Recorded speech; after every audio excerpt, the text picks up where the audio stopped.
ভূমিকা বৃহত্তর চিন্তাভাবনার ভিত্তি লেখক একটি শক্তিশালী ধারণা তুলে ধরে শুরু করেছেন। একজন ব্যক্তির সাফল্যের আকার তার চিন্তাভাবনার আকার দ্বারা নির্ধারিত হয়। বেশিরভাগ ব্যক্তি প্রকৃত অক্ষমতার কারণে নয়, বরং তাদের চিন্তাভাবনা, ভয়, সন্দেহ এবং সারোপিত সীমানার দ্বারা সীমাবদ্ধ থাকার কারণে নিজেদের সীমাবদ্ধ রাখেন। লেখকের মতে বড় ফলাফলের জন্য বড় চিন্তাভাবনার প্রয়োজন হয় এবং ছোট চিন্তাভাবনা কেবল ছোট ফলাফলই তৈরি করে। এই বইয়ের উদ্দেশ্য হল পাঠকের মানসিক দিগন্তকে প্রসারিত করা, দেখানো যে সাফল্য প্রতিভা, শিক্ষা বা পটভূমির চেয়ে মানসিকতা এবং বিশ্বাসের উপর অনেক বেশি নির্ভর করে। লেখক ব্যাখ্যা করেছেন যে বিশ্বাস একটি অনুঘটক হিসেবে কাজ করে। যখন একজন ব্যক্তি গভীরভাবে বিশ্বাস করেন যে কিছু সম্ভব, তখন মন সৃজনশীলতা, শক্তি, সাহস এবং সম্পদশালিতাকে সঞ্চারিত করে। যখন বিশ্বাস দুর্বল হয়, তখন মন স্থবির হয়ে পড়ে। প্রতিটি অর্জন, সেটা ক্যারিয়ার, সম্পর্ক অথবা ব্যক্তিগত জীবনেই হোক, তার চারপাশের সীমাবদ্ধতার চেয়ে বড় চিন্তা করার সিদ্ধান্তের মাধ্যমে শুরু হয়। এই বইটি শেখায় কিভাবে সেই সম্প্রসারণ গড়ে তুলতে হয়। ভূমিকাটি পাঠককে স্মরণ করিয়ে দিয়ে শেষ হয় যে সাফল্য কেবল কয়েকজন প্রতিভাবান ব্যক্তির জন্য সংরক্ষিত নয়, এটি তাদের নিজস্ব চিন্তাভাবনাকে প্রসারিত করতে, সুশৃঙ্খল পদক্ষেপ নিতে এবং নিজেদেরকে বর্তমান কল্পনার চেয়েও বেশি অর্জনের জন্য সক্ষম বলে মনে করতে ইচ্ছুক প্রত্যেকেরই অধিকার। অধ্যায় 1, বিশ্বাসের শক্তি। কেন সাফল্য মনের মধ্যে শুরু হয়? লেখক এই অধ্যায়টি একটি মূল নীতি দিয়ে শুরু করেছেন: বিশ্বাস হল সকল অর্জনের সূচনা বিন্দু। লেখকের মতে বিশ্বাস কেবল কর্মক্ষমতাকে প্রভাবিত করে না, এটি তা নির্ধারণ করে। যখন একজন ব্যক্তি বিশ্বাস করে যে তারা কিছু অর্জন করতে পারে, তখন তারা মানসিক শক্তিগুলিকে সক্রিয় করে যা তাদের অগ্রগতির দিকে পরিচালিত করে। যখন বিশ্বাস অনুপস্থিত থাকে, তখন সবচেয়ে প্রতিভাবান ব্যক্তিও দ্বিধা এবং ভয়ের দ্বারা সীমাবদ্ধ থাকে। লেখক ব্যাখ্যা করেছেন যে বিশ্বাস একটি মানসিক নীলনকশার মতো কাজ করে। এটি প্রত্যাশা গঠন করে, আচরণকে নির্দেশ করে এবং একজন ব্যক্তির বিনিয়োগের জন্য ইচ্ছুক প্রচেষ্টার স্তরকে প্রভাবিত করে। যদি কেউ বিশ্বাস করে যে তারা শ্রেষ্ঠত্ব অর্জনে সক্ষম, তাহলে তারা আত্মবিশ্বাসের সাথে চ্যালেঞ্জ মোকাবেলা করে। কিন্তু যদি তারা বিশ্বাস করে যে সাফল্য তাদের অতিক্রম করেছে, তাহলে তারা শুরু করার আগেই সুযোগ থেকে সংকুচিত হয়ে পড়ে। সাফল্য বা ব্যর্থতার গল্প প্রায়শই কোনো বাচিক পদক্ষেপ নেওয়ার অনেক আগেই লেখা হয়। পুরো অধ্যায় জুড়ে লেখক জোর দিয়ে বলেছেন যে বিশ্বাস কোনো ইচ্ছাকৃত চিন্তাভাবনা নয়। অনিশ্চয়তা সত্ত্বেও নিজের সম্ভাবনার উপর আস্থা রাখা একটি সুশৃঙ্খল পছন্দ। এই ধরনের বিশ্বাস মনকে শক্তিশালী করে এবং কর্মকে উৎসাহিত করে। এটি ছাড়া ব্যক্তিরা আরামের অঞ্চলে ফিরে যায় এবং পরিস্থিতিকে তাদের সীমা নির্ধারণ করতে দেয়। এই অধ্যায়ের একটি গুরুত্বপূর্ণ অন্তর্দৃষ্টি হল সপরিপূর্ণ ভবিষ্যদ্বাণীর ধারণা। যখন কেউ বিশ্বাস করে যে তারা সফল হবে, তখন তারা এমনভাবে আচরণ করে যা সাফল্যের সম্ভাবনাকে আরও বাড়িয়ে তোলে। তারা আরও পুঙ্খানুপুঙ্খভাবে প্রস্তুতি নেয়, দীর্ঘ সময় ধরে অধ্যবসায় করে এবং বিপর্যয় থেকে দ্রুত পুনরুদ্ধার করে। বিপরীতে, যখন কেউ ব্যর্থতার প্রত্যাশা করে, তখন তারা সতর্কতার সাথে কাজ করে, ঝুঁকি এড়ায় এবং তাড়াতাড়ি পদত্যাগ করে। তাদের বিশ্বাস নীরবে ফলাফলকে আকার দেয়। লেখক ব্যাখ্যা করেছেন যে বিশ্বাস কিভাবে যোগাযোগ, উপস্থিতি এবং নেতৃত্বকে প্রভাবিত করে। যারা নিজেদের উপর বিশ্বাস করে তারা দৃঢ়তার সাথে ধারণা প্রকাশ করে। তারা তাদের দৃঢ়তার মাধ্যমে অন্যদের অনুপ্রাণিত করে। তাদের ক্ষমতার প্রতি তাদের বিশ্বাস সংক্রামক হয়ে ওঠে। বিপরীতে, যাদের বিশ্বাস দুর্বল তারা প্রায়শই ভীতুভাবে কথা বলে, পরামর্শ আটকে রাখে এবং শক্তিশালী ব্যক্তিত্বকে তাদের উপর ছায়া ফেলতে দেয়। এই অধ্যায়ের আরেকটি গুরুত্বপূর্ণ বিষয় হল বিশ্বাস শুরু হওয়া উচিত আত্মচিত্র দিয়ে। লেখের মতে ব্যক্তিরা নিজেদেরকে যেভাবে দেখেন তার চেয়ে ভালো করতে পারেন না। যদি কেউ নিজেকে গড়পা হিসেবে দেখেন, তাহলে তারা সেই অনুযায়ী কাজ করবেন।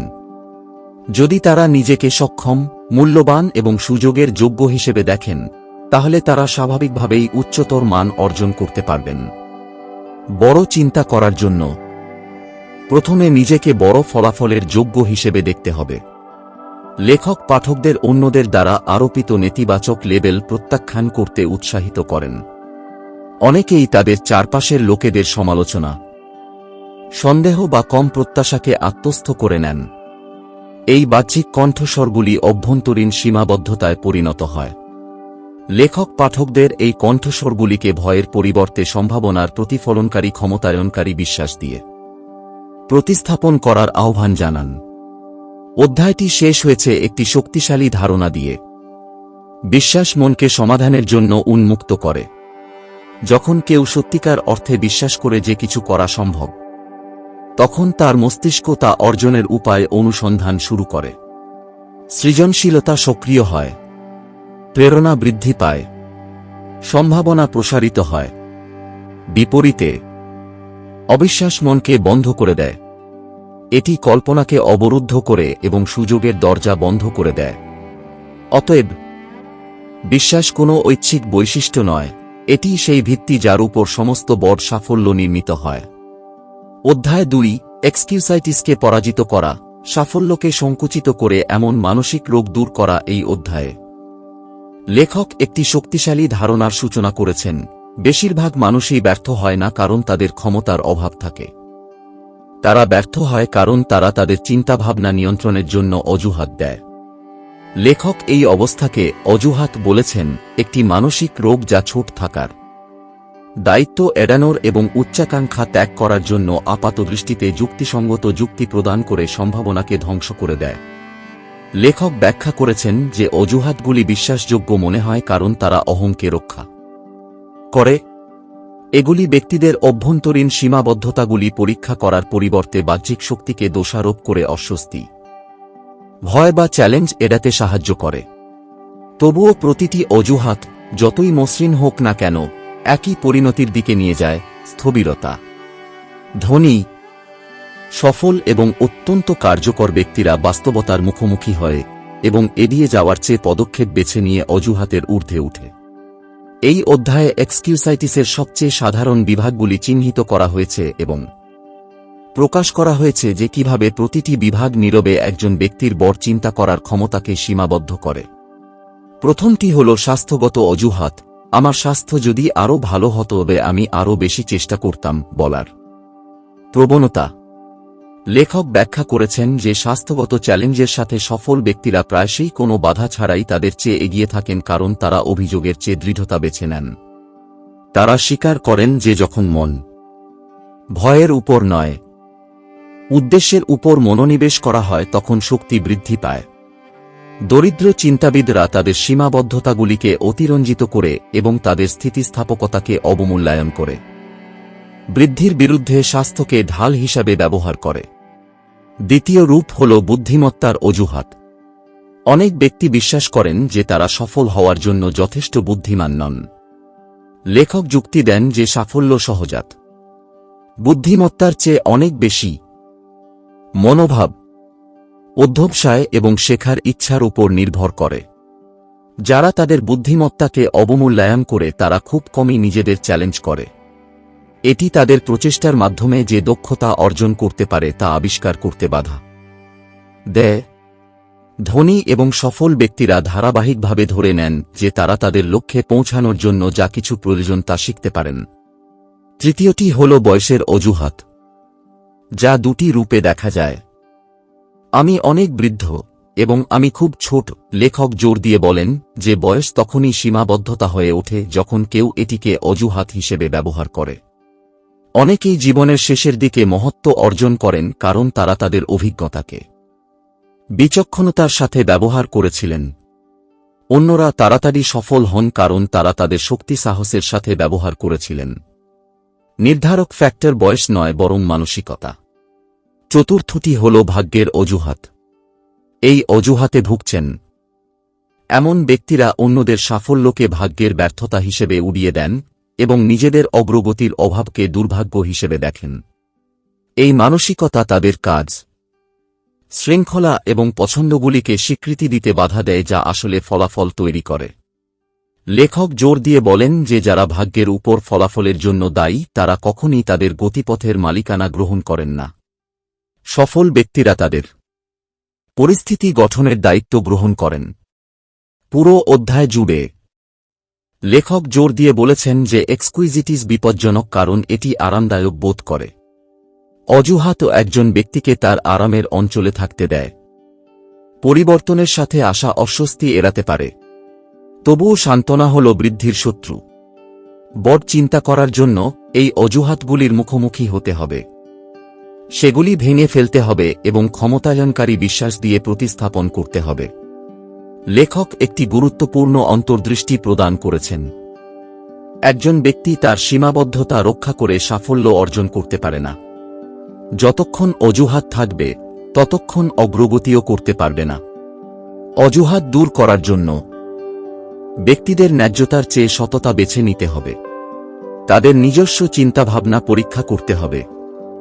স্ব-আরোপিত বিধিনিষেধগুলি স্বীকৃতি দিতে হবে এবং ইচ্ছাকৃতভাবে প্রতিটি অজুহাত গঠনমূলক পদক্ষেপের সাথে প্রতিস্থাপন করতে হবে। এই অধ্যায়টি পাঠককে স্মরণ করিয়ে দিয়ে শেষ করা হয়েছে যে মহান চিন্তাবিদরা তাদের জীবনের পূর্ণ দায়িত্ব নেন। তারা চ্যালেঞ্জ স্বীকার করতে পারেন, কিন্তু সেই চ্যালেঞ্জগুলিকে তাদের ভাগ্য নির্ধারণের ক্ষমতা দিতে অস্বীকার করেন। অজুহাত দূর করে তারা নিজেদেরকে বৃহত্তর সম্ভাবনা কল্পনা করার, বৃহত্তর লক্ষ্য অর্জনের এবং পূর্বে অপ্রাপ্য সাফল্যের স্তরগুলি উন্মোচন করার জন্য মুক্ত করে। অধ্যায় ৩ আত্মবিশ্বাস তৈরি করা এবং ভয় ধ্বংস করা। বৃহৎ চিন্তাভাবনার ভিত্তি। এই অধ্যায়ে লেখক ব্যাখ্যা করেছেন যে আত্মবিশ্বাস কোনো প্রতিভা নয়, বরং একটি অভ্যাস যা ইচ্ছাকৃত কর্ম এবং সুনির্দেশিত চিন্তাভাবনার মাধ্যমে তৈরি হয়। অন্যদিকে ভয় তখন বৃদ্ধি পায় যখন মন অতিরঞ্জিত ফলাফল তৈরি করে বা সবচেয়ে খারাপ পরিস্থিতি কল্পনা করে। বড় চিন্তা করার জন্য একজন ব্যক্তিকে আত্মবিশ্বাসকে শক্তিশালী করতে এবং ভয়কে দুর্বল করতে শিখতে হবে। লেখক জোর দিয়ে বলেছেন যে ভয় অগ্রগতির শত্রু এবং আত্মবিশ্বাস সাফল্যের জ্বালানি। অধ্যায়টি শুরু হয় এই বলে যে কর্ম ভয় দূর করে। যখন একজন ব্যক্তি এমনকি একটি ছোট পদক্ষেপও এগিয়ে যান, তখন ভয় বিলীন হতে শুরু করে, কারণ মন প্রমাণ দেখতে পায় যে অগ্রগতি সম্ভব। বিপরীতে দ্বিধা ভয়কে আরও বাড়িয়ে তোলে।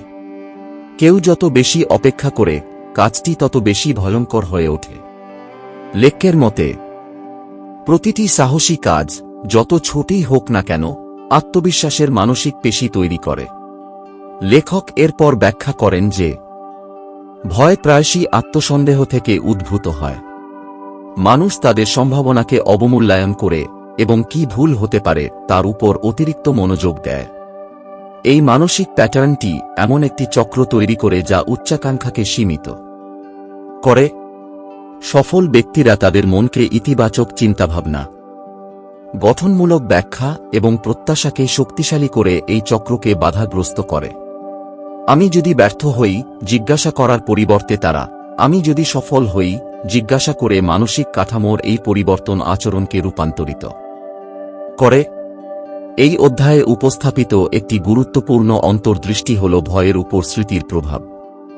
লেখক তুলে ধরেছেন যে অনেক ভয় অতীতের প্রত্যাখ্যান, ব্যর্থতা বা বিব্রতকর অভিজ্ঞতা থেকে উদ্ভূত হয়। এই স্মৃতিগুলি মানসিক নোঙর হয়ে ওঠে যা একজন ব্যক্তিকে পিছনে রাখে। বড় চিন্তাবিদরা সচেতনভাবে এই স্মৃতিগুলিকে নতুন স্মৃতি দিয়ে প্রতিস্থাপন করেন। সাহসের স্মৃতি, ছোট জয় এবং অগ্রগতির মুহূর্ত। সময়ের সাথে সাথে এই ইতিবাচক উল্লেখগুলি পরিচয়কে নতুন আকার দেয়। লেখক এই ধারণাটি উপস্থাপন করেছেন যে আত্মবিশ্বাসী আচরণ করলে আত্মবিশ্বাস বৃদ্ধি পায়। ভঙ্গি, কণ্ঠস্বর, চোখের যোগাযোগ এবং উপস্থিতি, এই সব কিছুই একজন ব্যক্তির অভ্যন্তরীণ অনুভূতিকে প্রভাবিত করে। যখন কেউ আত্মবিশ্বাসী আচরণ অনুশীলন করে, তখন মন শরীরের সাথে মানিয়ে নেয়। এটি একটি চক্র তৈরি করে। আত্মবিশ্বাসী আচরণ, আত্মবিশ্বাসী বোধ, আরও আত্মবিশ্বাসী আচরণ। আচরণের ছোট ছোট পরিবর্তন আত্মধারণায় উল্লেখযোগ্য পরিবর্তন আনতে পারে। এই অধ্যায়ে ভয়ভিত্তিক অতিরঞ্জনের বিপদ নিয়েও আলোচনা করা হয়েছে। লেখক ব্যাখ্যা করেছেন যে মানুষ প্রায়শই বাস্তবতার চেয়েও খারাপ ফলাফল কল্পনা করে। তারা এমন মানসিক বিপর্যয় তৈরি করে যা তাদের যুক্তিসঙ্গত ঝুঁকি নিতে বাধা দেয়। এর বিরুদ্ধে লড়াই করার জন্য সফল ব্যক্তিরা সমস্যাগুলিকে পরিচালনাযোগ্য ধাপে ভাগ করে এবং একে একে তাদের মোকাবেলা করে। এটি অতিরিক্ত চাপ কমায় এবং স্পষ্টতা পুনরুদ্ধার করে। আরেকটি গুরুত্বপূর্ণ ধারণা হল প্রস্তুতির গুরুত্ব। যখন কেউ সত্যিকার অর্থে শেখা এবং উন্নতির জন্য প্রচেষ্টা বিনিয়োগ করে তখন আত্মবিশ্বাস বৃদ্ধি পায়। লেখক জোর দিয়ে বলেন যে প্রস্তুতি আত্মবিশ্বাস বৃদ্ধির জন্য সবচেয়ে নির্ভরযোগ্য হাতিয়ারগুলির মধ্যে একটি। যখন একজন ব্যক্তি জানতে পারে যে সে পড়াশোনা করেছে, অনুশীলন করেছে এবং প্রস্তুত হয়েছে, তখন ভয় তার শক্তি হারিয়ে ফেলে। লেখক কল্পনাশক্তি নিয়ন্ত্রণের তাৎপর্য তুলে ধরেছেন। মন ভয় তৈরি করতে পারে, কিন্তু সাহসও তৈরি করতে পারে। ধনী, উচ্চ কর্মক্ষম ব্যক্তিরা তাদের কল্পনাশক্তি ব্যবহার করে সাফল্যের কল্পনা করে, মুহূর্ত আসার আগে নিজেদের সফল হতে দেখার জন্য। এই মানসিক মহড়া মস্তিষ্ককে ইতিবাচক ফলাফল আশা করার জন্য প্রোগ্রাম করে, ভয় কমায় এবং আত্মবিশ্বাস বাড়ায়। এই অধ্যায়ের একটি কেন্দ্রীয় বার্তা হল ইচ্ছাকৃত পছন্দের মাধ্যমে আত্মবিশ্বাস তৈরি হয়। একজন ব্যক্তিকে অবশ্যই কথা বলতে হবে, প্রথম পদক্ষেপ নিতে হবে, প্রত্যাখ্যানের পরে আবার চেষ্টা করতে হবে। আত্মবিশ্বাস স্বাভাবিক না হওয়া পর্যন্ত এই পছন্দগুলি জমা হয়। লেখক জোর দিয়ে বলেন যে সবাই কোথাও না কোথাও শুরু করে। কেউই পূর্ণ আত্মবিশ্বাস নিয়ে জীবন শুরু করে না। বারবার ভয়ের মুখোমুখি হয়ে এটি অর্জন করা হয়। অধ্যায়টি একটি স্পষ্ট অন্তর্দৃষ্টি দিয়ে শেষ হয়েছে। মুখোমুখি হলে ভয় কমে যায়, অনুশীলন করলে আত্মবিশ্বাস প্রসারিত হয়। বড় চিন্তাবিদরা আত্মবিশ্বাসের আবির্ভাবের জন্য অপেক্ষা করেন না, তারা কর্ম, প্রস্তুতি এবং মানসিক শৃঙ্খলার মাধ্যমে এটি তৈরি করেন। ভয় নিয়ন্ত্রণ করতে এবং আত্মবিশ্বাস গড়ে তুলতে শেখার মাধ্যমে যে কেউ বড় চিন্তাভাবনা এবং আরও অর্জনের জন্য প্রয়োজনীয় মানসিক শক্তি উন্মোচন করতে পারে। অধ্যায় 4, নিজের সম্পর্কে বড় চিন্তা করা, আপনার লক্ষ্যের সাথে মেলে নিজের আত্মমূল্যবোধকে উন্নত করা। এই অধ্যায়ে লেখক ব্যাখ্যা করেছেন যে একজন ব্যক্তির সাফল্য বাহ্যিক পরিস্থিতি দ্বারা নয়, বরং তার আত্মসম্মানের আকার দ্বারা সীমাবদ্ধ। লেখকের মতে ব্যক্তিরা জীবনে নিজেদের কিভাবে দেখেন তার সরাসরি অনুপাতে উত্থিত হন। যখন কেউ বিশ্বাস করেন যে তারা গুরুত্বপূর্ণ, সক্ষম এবং বৃহত্তর সুযোগের যোগ্য, তখন তাদের কর্মকাণ্ড স্বাভাবিকভাবেই উচ্চাকাঙ্ক্ষাকে প্রতিফলিত করে। যখন তারা নিজেদেরকে সাধারণ বা তুচ্ছ মনে করে, তখন তাদের আচরণ ছোট, দ্বিধাগ্রস্ত এবং সহজেই নিরুৎসাহিত হয়ে পড়ে। অধ্যায়টি শুরুতেই জোর দিয়ে বলা হয়েছে যে আত্মসম্মান দিয়ে বড় চিন্তাভাবনা শুরু হয়। যারা নিজেদেরকে মূল্য দেয় তারা তাদের দক্ষতা, চেহারা, যোগাযোগ এবং অভ্যাস উন্নত করার জন্য বিনিয়োগ করে। তারা তাদের সময় এবং সম্ভাবনাকে অর্থপূর্ণ হিসেবে বিবেচনা করে। এটি একটি মনস্তাত্ত্বিক ভিত্তি তৈরি করে যা উচ্চস্তরের সুযোগ আকর্ষণ করে। লেখক ব্যাখ্যা করেছেন যে কম আত্মমূল্যবোধ সম্পন্ন লোকেরা প্রায়শই অবচেতনভাবে তাদের প্রাপ্যের চেয়ে কম গ্রহণ করে, কম বেতন, কম স্বীকৃতি, কম সুযোগ, কারণ তারা বিশ্বাস করে যে তারা আরও বেশি পাওয়ার যোগ্য নয়। এই অধ্যায়ে উপস্থাপিত একটি কেন্দ্রীয় ধারণা হল মানুষ নিজের উপর যে অভ্যন্তরীণ মূল্য ট্যাগ স্থাপন করে, এই অদৃশ্য মূল্য নির্ধারণ করে যে তারা বিশ্বাস করে যে তারা কি চাইতে পারে, অনুসরণ করতে পারে বা গ্রহণ করতে পারে। ধনী এবং সফল ব্যক্তিরা নিজেদের উপর উচ্চ মূল্য ট্যাগ স্থাপন করে, অহংকার থেকে নয়, বরং তাদের সময়, দক্ষতা এবং অবদান গুরুত্বপূর্ণ তা বোঝার কারণে। অভাব অন্টনের চিন্তাবিদরা নিজেদেরকে অবমূল্যায়ন করে, যা তাদের সম্ভাবনার চেয়ে অনেক কম পরিস্থিতিতে আটকে রাখে।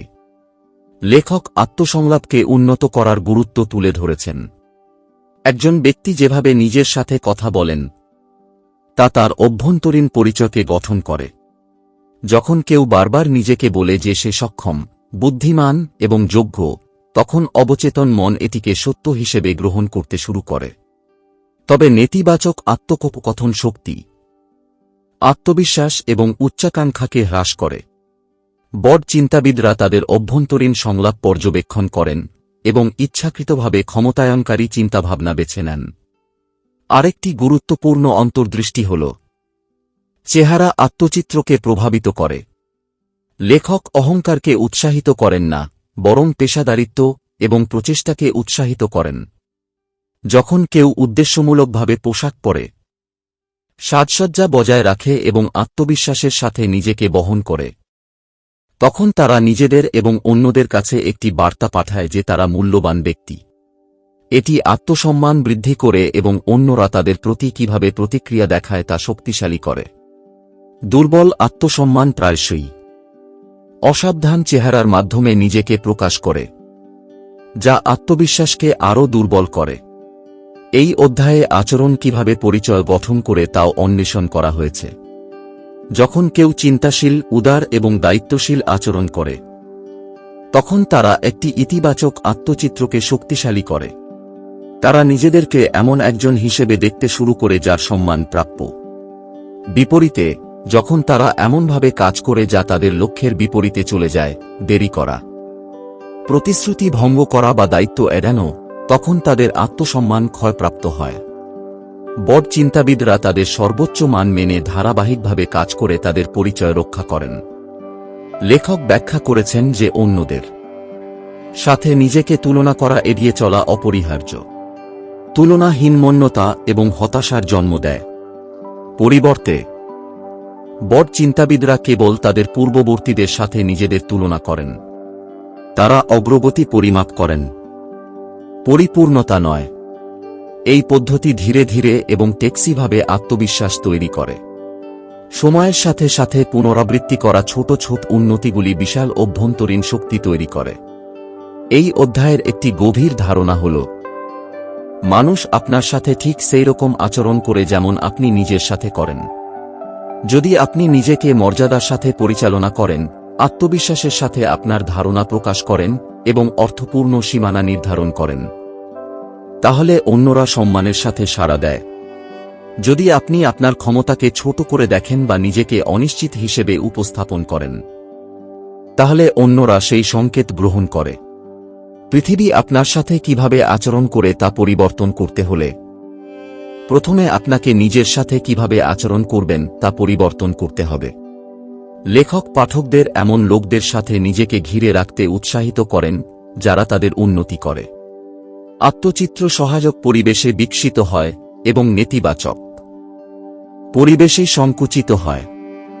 বড় চিন্তাবিদরা এমন সংসর্গ বেছে নেন যা এই বিশ্বাসকে শক্তিশালী করে যে তারা আরও বেশি অর্জন করতে পারে। তারা এমন ব্যক্তিদের এড়িয়ে চলেন যারা তাদের উচ্চাকাঙ্ক্ষাকে ছোট করে দেখেন বা তাদের আত্মবিশ্বাসকে হ্রাস করেন। এই অধ্যায়টি একটি স্পষ্ট এবং শক্তিশালী বার্তা দিয়ে শেষ হয়েছে। বড় চিন্তা করতে হলে নিজেকে নিয়ে বড় চিন্তা করতে হবে। নিজেকে মূল্য, সম্ভাবনা এবং উদ্দেশ্যসম্পন্ন একজন ব্যক্তি হিসেবে দেখুন। যখন আপনি আপনার আত্মচিত্রকে উন্নত করেন, তখন আপনার সিদ্ধান্ত, সুযোগ এবং ফলাফলও এর সাথে উন্নত হয়। সাফল্য আত্মবিশ্বাসের দিকে প্রসারিত হয় এবং একটি বৃহত্তর জীবনের দিকে প্রথম পদক্ষেপ হল বিশ্বাস করা যে আপনি সেই যোগ্যতার যোগ্য। অধ্যায় 5, সৃজনশীলভাবে কিভাবে চিন্তা করবেন এবং স্বপ্ন দেখবেন। নতুন সম্ভাবনার জন্য মনকে উন্মুক্ত করা। এই অধ্যায়ে লেখক ব্যাখ্যা করেছেন যে বড় সাফল্যের জন্য সৃজনশীল চিন্তাভাবনা প্রয়োজন, অন্যরা যে সম্ভাবনাগুলিকে উপেক্ষা করে তা দেখার ক্ষমতা, নতুন ধারণা তৈরি করা এবং ভয়ের পরিবর্তে কল্পনা দিয়ে সমস্যা সমাধান করা। সৃজনশীল চিন্তাভাবনা কেবল শিল্পী বা উদ্ভাবকদের মধ্যেই সীমাবদ্ধ নয়। এটি একটি ব্যবহারিক দক্ষতা যা যে কাউকে রুটিন প্যাটার্নের বাইরে যেতে এবং অর্জনের দিকে নতুন পথ আবিষ্কার করতে দেয়। লেখক শুরুতেই স্পষ্ট করে বলেছেন যে সৃজনশীলতা একটি অভ্যাস, কোনো বিরল উপহার নয়। মানুষ নতুন ধারণাগুলিকে প্রত্যাখ্যান করার পরিবর্তে তাদের মনকে স্বাগত জানাতে প্রশিক্ষণ দিয়ে সৃজনশীল হয়ে ওঠে। লেখকের মতে, গড়পড়তা ব্যক্তি স্বয়ংক্রিয়ভাবে সীমাবদ্ধ ভাষায় চিন্তা করে, এটি কাজ করবে না, এটি খুব কঠিন, অথবা আমি জানি না কিভাবে। কোনো অনুসন্ধান শুরু করার আগে এই চিন্তাভাবনাগুলি মানসিক দরজা বন্ধ করে দেয়। বড় চিন্তাবিদরা খোলামেলাতা কৌতূহল এবং সম্ভাবনা দিয়ে শুরু করে এই ধরনটি বিপরীত করে। এই অধ্যায়ের একটি কেন্দ্রীয় ধারণা হল চ্যালেঞ্জের প্রতিক্রিয়ায় সৃজনশীলতা বৃদ্ধি পায়। যখন কেউ কোনো সমস্যার সম্মুখীন হয় তখন তারা হয় পিছিয়ে যেতে পারে অথবা নিজেকে জিজ্ঞাসা করতে পারে যে কিভাবে এটি সমাধান করা যায়। সঠিক প্রশ্ন জিজ্ঞাসা করা মনের সমস্যা সমাধানের ইঞ্জিনকে সক্রিয় করে। আমি কিভাবে এটি কাজ করতে পারি, বা এটি করার আরেকটি উপায় কি, এর মতো প্রশ্নগুলি কল্পনাশক্তিকে জাগ্রত করে। লেখক জোর দিয়ে বলেছেন যে একজনের প্রশ্নের মান তার ধারণার গুণমান নির্ধারণ করে। এই অধ্যায়টি একটি মূল সত্য তুলে ধরে। বেশিরভাগ সীমাবদ্ধতা কেবল মনের মধ্যেই থাকে। মানুষ ধরে নেয় যে কিছু নির্দিষ্ট পথ বন্ধ হয়ে গেছে, কারণ তারা কখনো অন্যদের সেগুলি নিতে দেখেনি। সৃজনশীল চিন্তাবিদরা অনুমানকে প্রশ্নবিদ্ধ করেন। তারা রুটিনকে চ্যালেঞ্জ করেন। তারা নিদর্শন ভেঙে ফেলেন। তারা যেভাবে জিনিসগুলি সর্বদা করা হয়েছে দ্বারা সীমাবদ্ধ থাকতে অস্বীকার করেন। এই মানসিক নমনীয়তা তাদের এমন সুযোগগুলি আবিষ্কার করতে দেয় যা তাদের কাছে অদৃশ্য। যারা কঠোরভাবে চিন্তা করে, লেখক ব্যাখ্যা করেছেন যে শোনা সৃজনশীল চিন্তাভাবনার জন্য একটি শক্তিশালী হাতিয়ার। যারা কথোপকথনে আধিপত্য বিস্তার করে তারা খুব কমই নতুন দৃষ্টিভঙ্গি শেখে। বড চিন্তাবিদরা গভীরভাবে শোনেন, ধারণাগুলি শোষণ করেন এবং অন্যান্য দৃষ্টিভঙ্গিকে নতুন অন্তর্দৃষ্টির জন্ম দেওয়ার সুযোগ দেন। বৈচিত্র্যময় চিন্তাভাবনার সংস্পর্শে আসা সৃজনশীলতাকে সমৃদ্ধ করে, কারণ এটি মনকে নতুন উপায়ে একত্রিত করার জন্য কাঁচামাল সরবরাহ করে। এই অধ্যায় থেকে আরেকটি গুরুত্বপূর্ণ অন্তর্দৃষ্টি হল মনকে শিথিল করার গুরুত্ব। মন যখন শান্ত থাকে, চাপমুক্ত থাকে না, তখন সৃজনশীলতা বিকশিত হয়। অনেক সাফল্য আসে শান্ত মুহূর্তগুলিতে, হাঁটা, গোসল, বিশ্রাম অথবা সহজ রুটিনে জড়িত থাকার সময়। লেখক জোর দিয়ে বলেন যে উত্তেজনা সৃজনশীলতাকে বাধা দেয়, যখন শিথিলতা এটিকে আমন্ত্রণ জানায়। বড চিন্তাবিদরা প্রতিফলন, মনন এবং মানসিক শ্বাস প্রশ্বাসের জন্য জায়গা তৈরি করেন। এই অধ্যায়ে পরিবেশ কিভাবে সৃজনশীলতাকে প্রভাবিত করে তা নিয়ে আলোচনা করা হয়েছে। নেতিবাচক, সমালোচনামূলক অথবা ঘনিষ্ঠ মনোভাবের ব্যক্তিদের দ্বারা বেষ্টিত লোকেরা ধীরে ধীরে সেই সীমাবদ্ধতাগুলিকে আত্মস্থ করে নেয়। বড চিন্তাবিদরা এমন পরিবেশ খোঁজেন যা পরীক্ষা নিরীক্ষা, সাহসী ধারণা এবং খোলামেলা সংলাপকে উৎসাহিত করে। তারা নিজেদেরকে এমন লোকদের সাথে ঘিরে রাখেন যারা উদ্ভাবনকে দমন করার পরিবর্তে অনুপ্রাণিত করে। লেখক ধারণা বাস্তবায়নের গুরুত্বের উপরও জোর দিয়েছেন। ধারণাগুলি যখন কার্যকর না করা হয় তখন সৃজনশীলতা শক্তি হারায়। বড চিন্তাবিদরা ধারণাগুলিকে কর্মের ধাপে রূপান্তরিত করেন। পরীক্ষা, পরিমার্জন এবং উন্নতির পথে কর্ম প্রতিক্রিয়া তৈরি করে এবং প্রতিক্রিয়া আরও সৃজনশীলতাকে ইন্ধন যোগায়। দরিদ্র চিন্তাবিদরা কর্ম এড়িয়ে চলেন কারণ তারা অপূর্ণতার ভয় পান। বড চিন্তাবিদরা বোঝেন যে সৃজনশীলতা স্থবিরতার মাধ্যমে নয়, আন্দোলনের মাধ্যমে বৃদ্ধি পায়। এই অধ্যায়ের একটি মূল বার্তা হল সৃজনশীল চিন্তাভাবনা সুবিধার দিকে পরিচালিত করে। ব্যবসা, সম্পর্ক, ক্যারিয়ার এবং ব্যক্তিগত জীবনে যারা সৃজনশীলভাবে চিন্তা করেন তারা অন্যরা যেখানে বাধা দেখেন সেখানে সমাধান খুঁজে পান। তারা উদ্ভাবন করেন, মানিয়ে নেন এবং এগিয়ে থাকেন। সৃজনশীলতা ব্যক্তিদের প্রতিযোগিতার ঊর্ধ্বে তুলে ধরে কারণ তারা আর প্রচলিত পদ্ধতির মধ্যে সীমাবদ্ধ থাকেন না। এই অধ্যায়টি পাঠককে স্মরণ করিয়ে দিয়ে শেষ হয় যে বড় লক্ষ্য অর্জনের জন্য স্বপ্ন দেখা এবং সৃজনশীলভাবে চিন্তা করা অপরিহার্য। যখন কেউ তার কল্পনাশক্তিকে প্রসারিত করে তখন তার সম্ভাবনা প্রসারিত হয়। জীবনের প্রতিটি বড় সাফল্য এমন একজন ব্যক্তির মাধ্যমে শুরু হয় যিনি নিজেকে ভিন্নভাবে চিন্তা করার সুযোগ দিয়েছিলেন। কৌতূহল, উন্মুক্ততা, প্রতিফলন এবং কর্মের মাধ্যমে সৃজনশীলতাকে লালন করে যে কেউ বড় চিন্তাভাবনার জাদু উন্মোচন করতে পারে। অধ্যায় 6, তুমি যা ভাবো তাই তুমি। চিন্তার মাধ্যমে চরিত্র গঠন। এই অধ্যায়ে বইটির সবচেয়ে প্রভাবশালী ধারণাগুলির মধ্যে একটি অন্বেষণ করা হয়েছে। মানুষ নিজের সম্পর্কে তাদের ধারাবাহিকভাবে ধারণ করা চিন্তাভাবনার সরাসরি প্রতিফলন হয়ে ওঠে। লেখক ব্যাখ্যা করেছেন যে একজন ব্যক্তির চরিত্র, আচরণ এবং ফলাফল সবকিছুই তার অভ্যন্তরীণ আত্মধারণা দ্বারা গঠিত হয়। একজন ব্যক্তি নিজের সম্পর্কে কি বিশ্বাস করেন তা নির্ধারণ করে যে তিনি কিভাবে আচরণ করেন, কিভাবে কথা বলেন এবং অন্যরা কিভাবে তাদের প্রতি প্রতিক্রিয়া দেখায়।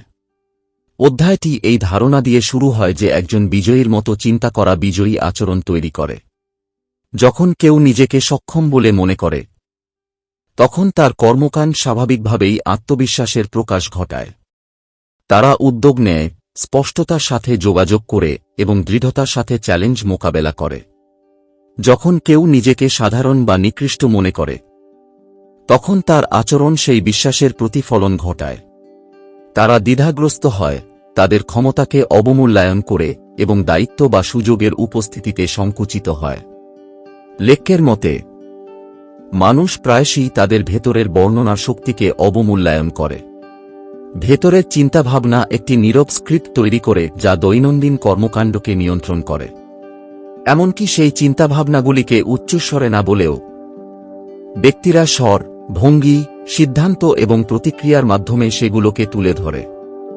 বড় চিন্তাবিদেরা ইচ্ছাকৃতভাবে এমন চিন্তাভাবনা বেছে নেন যা তাদের পরিচয়কে উন্নত করে, কারণ তারা বোঝে যে পরিচয় ভাগ্যকে নির্দেশ করে। এই অধ্যায়ে জোর দেওয়া হয়েছে যে একজন ব্যক্তির চাকরির পদ বা বাহ্যিক ভূমিকা তার মূল্য নির্ধারণ করে না, তার চিন্তাভাবনাই তার মূল্য নির্ধারণ করে। দুজন ব্যক্তি একই পদে থাকতে পারে, কিন্তু যে নিজেকে মূল্যবান অবদানকারী হিসেবে মনে করে সে তার চেয়ে ভালো করবে যে নিজেকে তুচ্ছ মনে করে। নিজের সম্পর্কে বড় চিন্তা করলে কর্মক্ষমতা বৃদ্ধি পায়, অন্যদিকে ছোট চিন্তা করলে তা সীমাবদ্ধ থাকে। এই অধ্যায়ের একটি কেন্দ্রীয় অন্তর্দৃষ্টি হল, আপনি যে ব্যক্তি হতে চান তার মতো চিন্তা করুন। এই ধারণাটি লেখক পাঠকদের তাদের ভবিষ্যতের স্বরূপের পরিচয় মানসিকভাবে পদক্ষেপ নিতে উৎসাহিত করেছেন। যদি কেউ নেতা হতে চায়, তাহলে তাকে অবশ্যই নেতার মতো চিন্তাভাবনা শুরু করতে হবে। যদি তারা আর্থিক সাফল্য অর্জন করতে চায়, তাহলে তাদের এমন একজনের মতো চিন্তা করতে হবে যিনি বিজ্ঞতার সাথে এবং আত্মবিশ্বাসের সাথে অর্থ পরিচালনা করেন। যখন চিন্তাভাবনা পরিবর্তন হয়, তখন কর্মগুলি অনুসরণ করে এবং ফলাফলগুলি অবশেষে সেই কর্মগুলির সাথে সামঞ্জস্যপূর্ণ হয়। লেখক আত্মধারণাকে প্রভাবিত করার ক্ষেত্রে চেহারার ভূমিকাও তুলে ধরেছেন। সুন্দরভাবে পোশাক পরা, আত্মবিশ্বাসের সাথে কথা বলা এবং ভালো আচরণ বজায় রাখা অভ্যন্তরীণ শ্রদ্ধাকে শক্তিশালী করে। এটি অন্যদের প্রভাবিত করার বিষয়ে নয়, এটি নিজেকে ইঙ্গিত দেওয়ার বিষয়ে যে নিজের পরিচয় মূল্যবান। যাদের আত্মপ্রতিচ্ছবি কম তারা প্রায়শই এই ছোট ছোট বিবরণগুলিকে অবহেলা করে, তাদের হীনমন্যতার অনুভূতিকে আরও শক্তিশালী করে। আরেকটি মূল বিষয় হল আত্মপ্রত্যাশার গুরুত্ব। মানুষ নিজের কাছ থেকে যে স্তরে প্রত্যাশা করে সেই স্তরে উঠতে বা নামতে থাকে। উচ্চ প্রত্যাশা উচ্চ প্রচেষ্টা, অধ্যবসায় এবং অভিযোজন ক্ষমতা তৈরি করে। কম প্রত্যাশা পদত্যাগ, অলসতা এবং চেষ্টা করার ভয় তৈরি করে।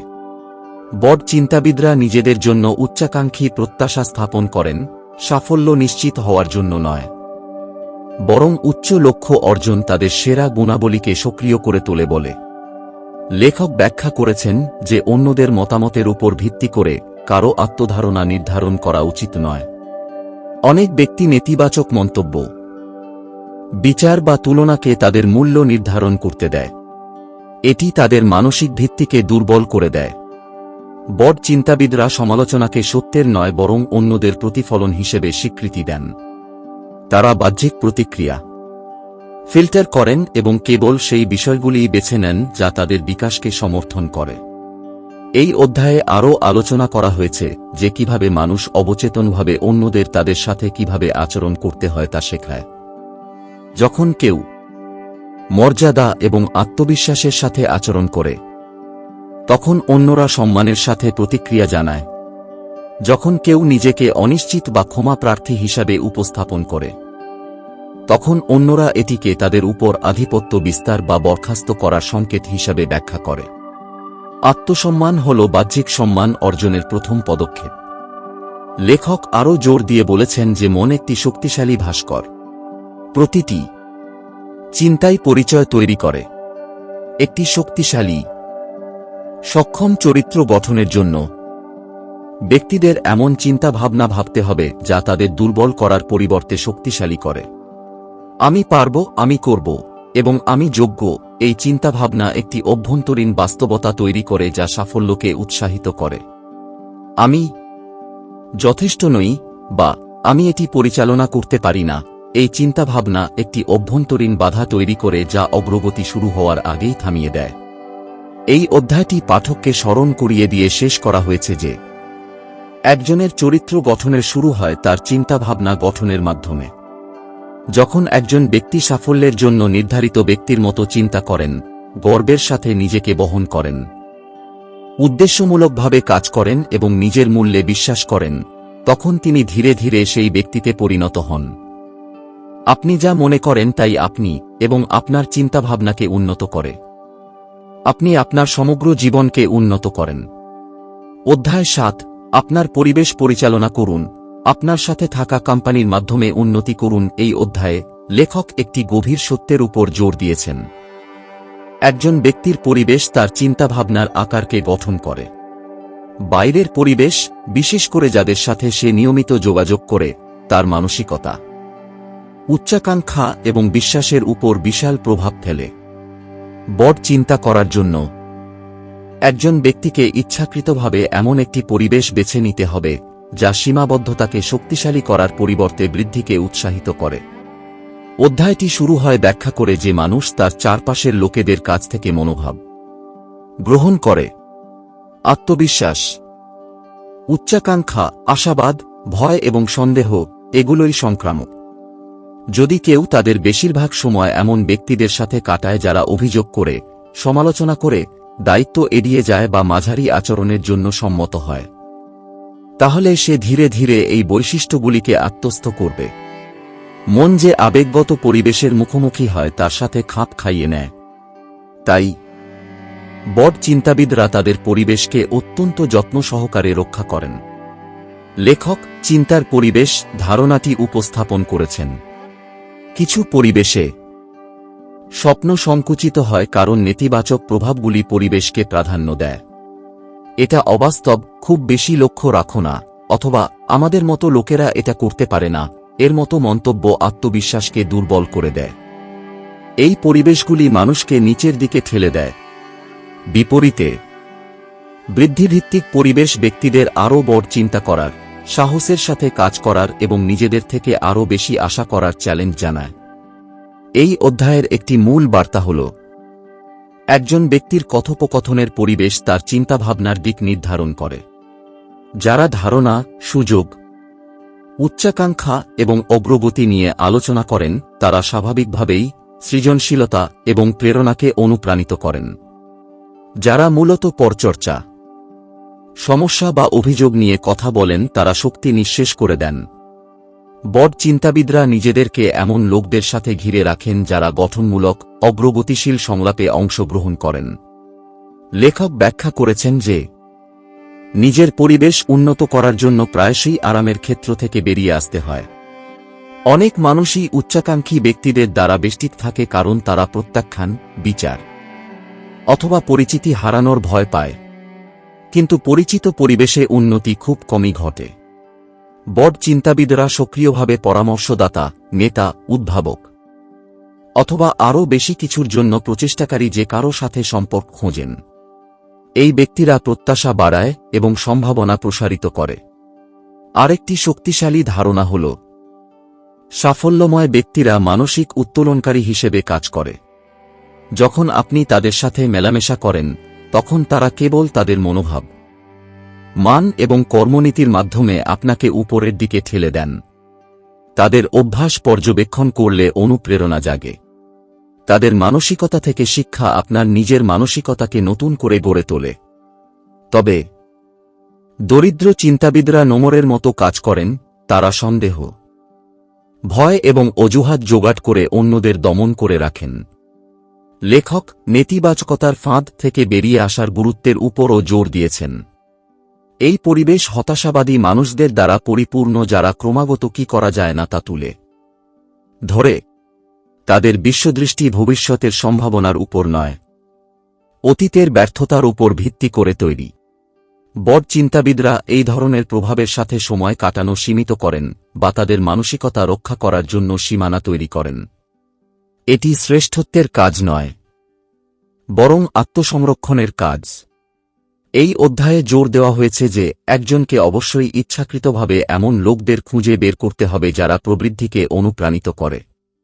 এর মধ্যে থাকতে পারে পেশাদার নেটওয়ার্কে যোগদান, অর্থপূর্ণ অনলাইন সম্প্রদায়ে অংশগ্রহণ, পরামর্শদাতা খুঁজে বের করা, অথবা এমন সেমিনারে যোগদান যেখানে লোকেরা সাহসের সাথে চিন্তা করে। লেখক জোর দিয়ে বলেন যে বড় চিন্তা করার দ্রুততম উপায় হল এমন লোকদের সাথে সময় কাটানো যারা ইতিমধ্যেই তা করে। আরেকটি মূল অন্তর্দৃষ্টি হল পরিবেশ প্রত্যাশাকে প্রভাবিত করে। যদি কেউ এমন লোকদের দ্বারা বেষ্টিত থাকে যারা নিজেদের কাছ থেকে খুব কম আশা করে, তাহলে তার নিজস্ব প্রত্যাশা সংকুচিত হবে। যদি এমন ব্যক্তিদের দ্বারা বেষ্টিত থাকে যারা শ্রেষ্ঠত্বের পিছনে ছুটছেন, তাহলে ব্যক্তিগত মান বৃদ্ধি পায়। প্রত্যাশাগুলি অদৃশ্য নির্দেশিকা হিসেবে কাজ করে যা আচরণকে গঠন করে। অতএব পরিবেশকে উন্নত করা একজনের অভ্যন্তরীণ কম্পাসকে উন্নত করে। লেখক নিজের পরিবেশের মধ্যে ইতিবাচক প্রভাব বিস্তারের গুরুত্ব তুলে ধরেছেন। অন্যদের উৎসাহিত করার, আশাবাদের সাথে কথা বলার এবং উদ্যোগ নেওয়ার মতো ব্যক্তি হওয়া সংশ্লিষ্ট সকলের জন্য পরিবেশকে সমৃদ্ধ করে। বড় চিন্তাবিদরা ইতিবাচকতা অবদান রাখেন কারণ তারা বোঝেন যে পরিবেশ হল সম্মিলিত বাস্তুতন্ত্র। এই অধ্যায়টি শেষ হয়েছে মূল বার্তাটিকে আরও জোরদার করে। পরিবেশ হল ভাগ্যের একটি শক্তিশালী ভাস্কর। বড় চিন্তা করার জন্য এমন পরিবেশ বেছে নিতে হবে যা আত্মবিশ্বাস, উচ্চাকাঙ্ক্ষা এবং সম্ভাবনাকে শক্তিশালী করে। একজন ব্যক্তি তার সাথে মেলামেশা করা মানুষের মতো হয়ে ওঠে। অতএব একটি উত্তোলনকারী পরিবেশ নির্বাচন করা ঐচ্ছিক নয়, এটি একটি বৃহত্তর, আরও সফল জীবন অর্জনের জন্য একটি কৌশলগত প্রয়োজনীয়তা। অষ্টম অধ্যায় আপনার মনোভাবকে আপনার মিত্র করুন। বড় ফলাফল তৈরিতে ইতিবাচকতা শক্তি। এই অধ্যায়ে লেখক একটি গুরুত্বপূর্ণ সত্য তুলে ধরেছেন। মনোভাব হল একজন ব্যক্তির জীবনের মান গঠনকারী সবচেয়ে শক্তিশালী শক্তিগুলির মধ্যে একটি। একজন ব্যক্তি কিভাবে মানুষ, চ্যালেঞ্জ এবং সুযোগের সাথে যোগাযোগ করেন তা নির্ধারণ করে যে দরজা খোলা বা বন্ধ। বড় চিন্তাবিদরা এমন মনোভাব গড়ে তোলেন যা সহযোগিতা, বিশ্বাস এবং অগ্রগতি আকর্ষণ করে। অন্যদিকে ছোট চিন্তাবিদরা নেতিবাচক মনোভাবকে তাদের সম্পর্ক এবং লক্ষ্যগুলিকে ধ্বংস করার অনুমতি দেন। অধ্যায়টি শুরুতেই ব্যাখ্যা করা হয়েছে যে কথা না বললেও মনোভাব দৃশ্যমান হয়। মানুষ তাৎক্ষণিকভাবে আত্মবিশ্বাস, উৎসাহ, শ্রদ্ধা এবং দয়া বুঝতে পারে। একইভাবে কেউ যখন তা লুকানোর চেষ্টা করে তখনও তারা বিরক্তি, অলসতা বা নিরুৎসাহ অনুভব করে। লেখক জোর দিয়ে বলেছেন যে একজন ব্যক্তির মনোভাব ক্রমাগত সংকেত প্রচার করে এবং এই সংকেতগুলি অন্যদের প্রতিক্রিয়াকে প্রভাবিত করে। এই অধ্যায়ের মূল প্রতিপাদ্য হল একা সাফল্য খুব কমই অর্জন করা যায়। মানুষ এমন ব্যক্তিদের সমর্থন, প্রচার এবং সহযোগিতা করতে পছন্দ করে যারা উন্নয়নমূলক, গঠনমূলক মনোভাব বহন করে। একটি ইতিবাচক মনোভাব অন্যদের অনুপ্রাণিত করে। এটি সদিচ্ছা তৈরি করে এবং সম্পর্ককে শক্তিশালী করে। অন্যদিকে নেতিবাচক মনোভাব সুযোগকে দূরে সরিয়ে দেয়। এমনকি অত্যন্ত দক্ষ ব্যক্তিরাও যখন তাদের মনোভাব ঘর্ষণ বা অবিশ্বাস তৈরি করে তখন লড়াই করে। লেখক ব্যাখ্যা করেছেন যে বড় চিন্তাবিদরা তিনটি প্রধান মনোভাব এবং সহযোগিতা গড়ে তোলেন: অন্যদের প্রতি মনোভাব, নিজের প্রতি মনোভাব এবং বিশ্বের প্রতি মনোভাব। প্রথমত, তারা অন্যদের সাথে শ্রদ্ধা ও উপলব্ধির সাথে আচরণ করে। তারা বোঝে যে প্রতিটি ব্যক্তিরই মূল্য আছে এবং অন্যদের প্রতি প্রকৃত আগ্রহ দেখানো শক্তিশালী সংযোগ তৈরি করে। যখন লোকেরা সম্মানিত বোধ করে তখন তারা সহযোগিতার মাধ্যমে প্রতিক্রিয়া জানায়। বড় চিন্তাবিদেরা অন্যদের অবজ্ঞা করা বা সমালোচনা করা এড়িয়ে চলেন, কারণ নেতিবাচকতা একজনের প্রভাবকে ক্ষতিগ্রস্ত করে। দ্বিতীয়ত, তারা আত্মবিশ্বাসের মনোভাব বজায় রাখে। তারা তাদের ক্ষমতার উপর আস্থা রাখে এবং সাফল্যের প্রত্যাশায় চ্যালেঞ্জ মোকাবেলা করে। এই অভ্যন্তরীণ আত্মবিশ্বাস তাদের উপস্থিতিকে শক্তিশালী করে এবং অন্যদের প্রতি আত্মবিশ্বাসকে অনুপ্রাণিত করে। যদি একজন ব্যক্তি নিজেকে সন্দেহ করেন, তাহলে অন্যরাও সেই সন্দেহ অনুভব করেন। আত্মবিশ্বাস একটি আত্মশক্তিশালী চক্রে পরিণত হয়। কেউ যত বেশি নিজের উপর বিশ্বাস করে, অন্যরা তো বেশি তাদের উপর বিশ্বাস করে। তৃতীয়ত, তারা জীবনের প্রতি ইতিবাচক মনোভাব পোষণ করে। তারা ভালো ফলাফল আশা করে। তারা চ্যালেঞ্জগুলিকে ক্ষণস্থায়ী এবং সমাধানযোগ্য হিসেবে দেখে। তারা ব্যর্থতার মধ্যে লুকিয়ে থাকা শিক্ষাগুলি খুঁজে বের করে। এই মানসিকতা তাদের শান্ত, অবিচল এবং অভিযোজিত থাকতে সাহায্য করে। একটি নেতিবাচক বিশ্বদৃষ্টি ক্রমাগত চাপ তৈরি করে এবং স্পষ্ট চিন্তাভাবনাকে বাধা দেয়। এই অধ্যায়ে আরেকটি গুরুত্বপূর্ণ অন্তর্দৃষ্টি হল উৎসাহের ভূমিকা। উৎসাহ হল উচ্চকণ্ঠ বা প্রদর্শনী নয়, এটি প্রকৃত শক্তি এবং আগ্রহ। লেখক উৎসাহকে সাফল্যের চুম্বক হিসেবে বর্ণনা করেছেন, কারণ এটি অন্যদের অংশগ্রহণে আগ্রহী করে তোলে। উৎসাহী ব্যক্তিরা কর্মে অনুপ্রাণিত হন। তারা প্রেরণা জাগিয়ে তোলে। তারা অসুবিধাগুলিকে নিয়ন্ত্রণযোগ্য করে তোলে। বড় চিন্তাবিদরা ইচ্ছাকৃতভাবে উৎসাহ গড়ে তোলেন, এমনকি যখন পরিস্থিতি আদর্শ নয়। এই অধ্যায়ে আরও ব্যাখ্যা করা হয়েছে যে মনোভাব কিভাবে যোগাযোগকে রূপ দেয়। যারা উষ্ণতা, কৃতজ্ঞতা এবং স্পষ্টতার সাথে যোগাযোগ করে তারা দ্রুত আস্থা তৈরি করে। যারা ব্যঙ্গ, অধৈর্যতা বা তুচ্ছতাচ্ছিল্যের সাথে যোগাযোগ করে তারা অপ্রয়োজনীয় দ্বন্দ্ব তৈরি করে। লেখক পাঠকদের উদ্দেশ্য নিয়ে কথা বলার জন্য অনুরোধ করেছেন। ক্ষতির পরিবর্তে উন্নতির জন্য শব্দ বেছে নিন এবং আবেগগতভাবে প্রতিক্রিয়া না দেখিয়ে চিন্তাভাবনা করে সাড়া দিন। এখানে উপস্থাপিত একটি মূল নীতি হল, মনোভাব বেছে নেওয়া যেতে পারে, এটি পরিস্থিতির উপর নির্ভর করে না। লোকেরা প্রায়শই বলে যে তাদের মনোভাব তাদের সাথে যা ঘটে তার দ্বারা গঠিত হয়, কিন্তু বড় চিন্তাবিদরা বোঝেন যে বিপরীতটি সত্য। পরিস্থিতি তাদের উপর আনা মনোভাবের উপর ভিত্তি করে অর্থ অর্জন করে। ইতিবাচক মনোভাব বেছে নেওয়া একজন ব্যক্তিকে পরিবেশকে তাদের আবেগ নিয়ন্ত্রণ করতে দেওয়ার পরিবর্তে তার পরিবেশের উপর ক্ষমতা দেয়। লেখক এই ধারণাটিকে আরও দৃঢ় করেছেন যে একজন ব্যক্তির মনোভাব তার উচ্চতা নির্ধারণ করে। গঠনমূলক মনোভাবের অধিকারী ব্যক্তিরা ক্যারিয়ার, সম্পর্ক এবং ব্যক্তিগত বিকাশে দ্রুত উন্নতি লাভ করে, কারণ তারা এমন পরিবেশ তৈরি করে যেখানে সাফল্য বিকশিত হতে পারে। নেতিবাচক চিন্তাভাবনাকারীদের প্রতিভা থাকতে পারে, কিন্তু তাদের মনোভাবিত করে। এই অধ্যায়টি শেষ করে বলা হয়েছে যে বড় চিন্তা করার জন্য এমন মনোভাব বেছে নেওয়া প্রয়োজন যা সীমাবদ্ধ নয় বরং প্রসারিত হয়। যখন একজন ব্যক্তি শ্রদ্ধা, আত্মবিশ্বাস, উৎসাহ এবং আশাবাদের উপর ভিত্তি করে মনোভাব তৈরি করেন, তখন তিনি নিজেকে এমন একজনে রূপান্তরিত করেন যাকে অন্যরা স্বাভাবিকভাবেই সমর্থন করতে চায়। মনোভাব এবং উচ্চাকাঙ্ক্ষার মধ্যে এই সামঞ্জস্য অসাধারণ সাফল্যের ভিত্তি তৈরি করে। অধ্যায় নয়, মানুষের প্রতি সঠিক চিন্তা করুন। সাফল্যের জন্য প্রয়োজন মানবিক বোধগম্যতা। এই অধ্যায়ে লেখক একটি শক্তিশালী নীতি ব্যাখ্যা করেছেন।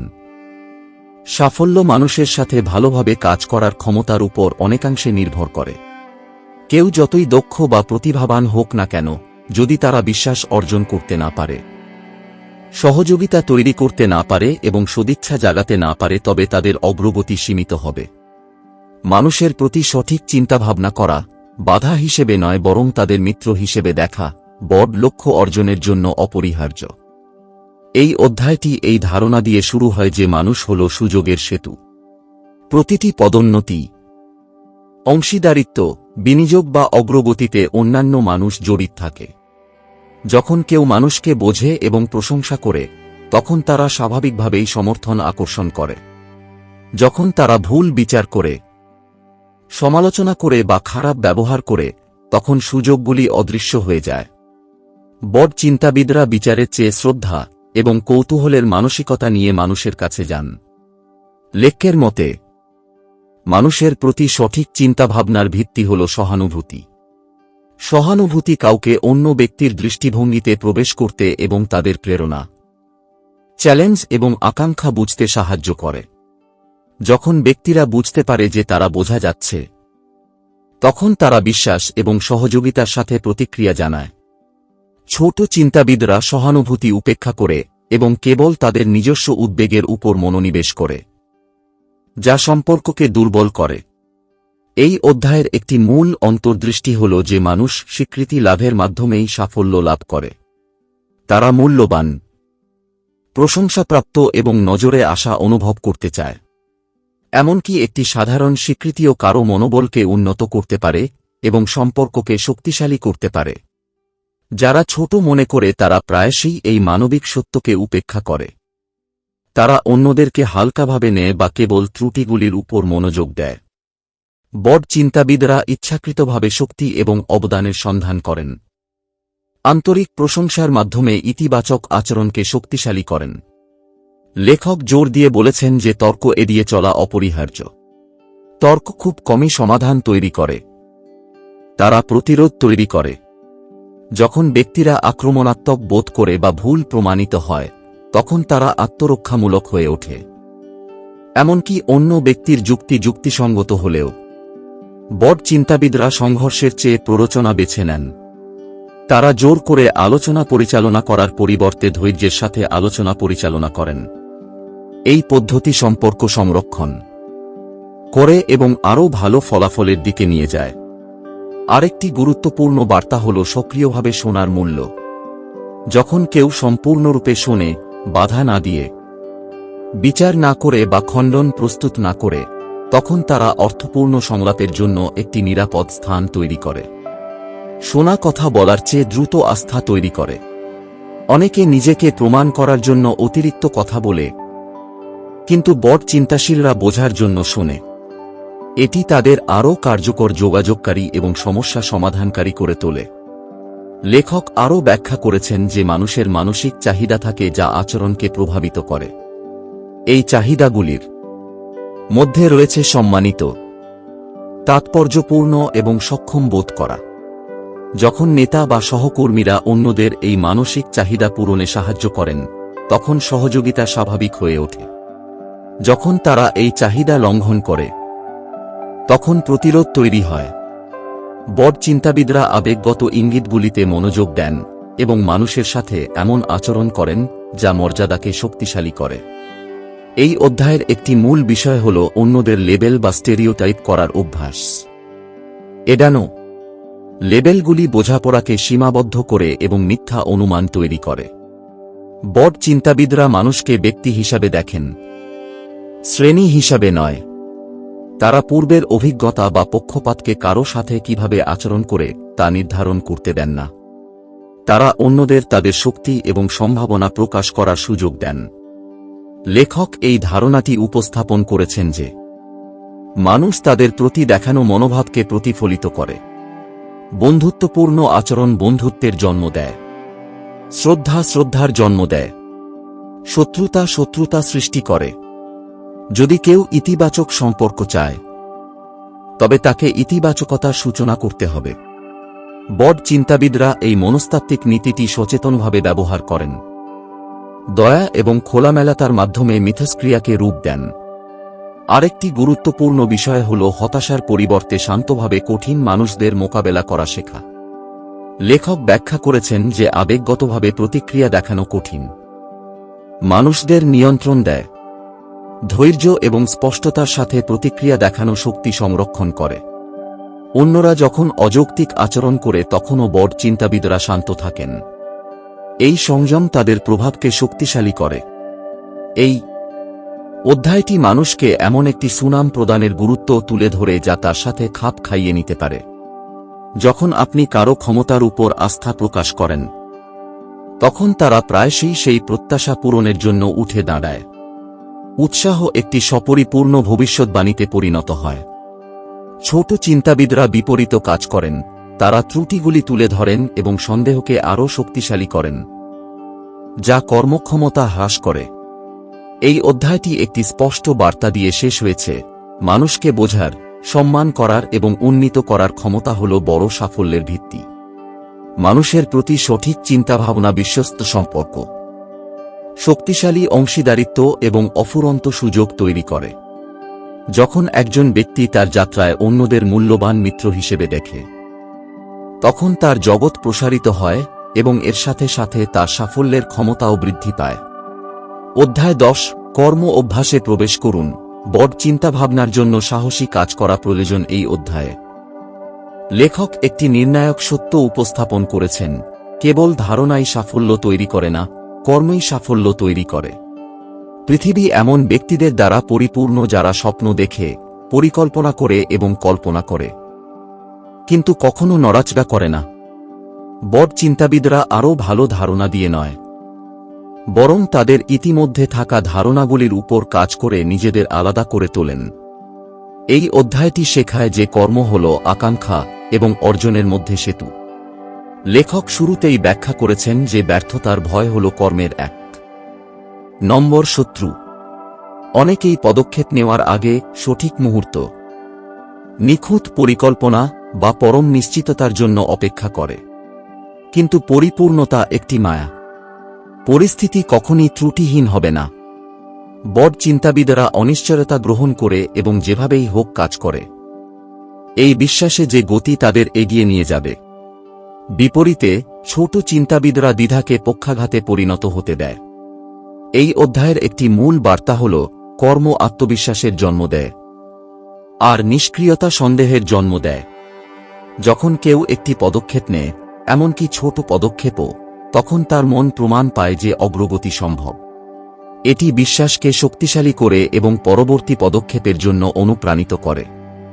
যখন কেউ পদক্ষেপ এড়িয়ে চলে, তখন তার কল্পনাশক্তি ভয় এবং অতিরঞ্জিত সমস্যা দিয়ে শূন্য স্থান পূরণ করতে শুরু করে। নিষ্ক্রিয়তা ভয়কে বৃদ্ধির সুযোগ দেয়, কর্ম ভয়কে সংকুচিত হতে বাধ্য করে। লেখক দ্রুত শুরু করার গুরুত্বের উপর জোর দিয়েছেন। বড় চিন্তাবিদরা প্রতিটি খুঁটিনাটি সংগঠিত হওয়ার জন্য অপেক্ষা করেন না, তারা যা আছে তা দিয়েই শুরু করেন। তারা পথে সামঞ্জস্য করেন, তারা কাজ করার মাধ্যমে শেখেন। ছোট চিন্তাবিদরা সুযোগ এগিয়ে না আসা পর্যন্ত বিশ্লেষণ, গবেষণা এবং ভবিষ্যদ্বাণী করার জন্য সময় নষ্ট করেন।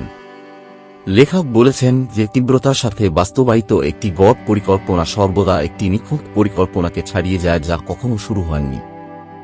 এই অধ্যায়ের আরেকটি শক্তিশালী ধারণা হল কর্ম সমাধানের সূচনা করে। অনেকেই বিশ্বাস করেন যে শুরু করার আগে তাদের প্রতিটি সমস্যার সমাধান করতে হবে। লেখক বিপরীতটি প্রকাশ করেছেন: কর্ম শুরু হওয়ার পরে বেশিরভাগ সমাধান আবির্ভূত হয়। গতি স্পষ্টতা তৈরি করে, অগ্রগতি পরবর্তী পদক্ষেপ প্রকাশ করে।